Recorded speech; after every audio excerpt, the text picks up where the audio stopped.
So, how do we get the Aspire app working? Let's start from the beginning.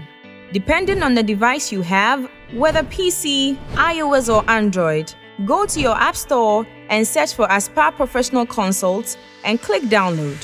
Set up a new account by creating your own unique username and password and complete the process by clicking register. The app interface opens and you click to open the register portal to complete a form to choose your program. You will get an instant mail with your bill and unique student number.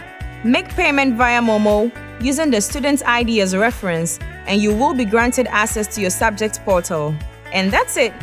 You can now have full access to our library of recorded videos, documents, ebooks, and audio files at your own convenience.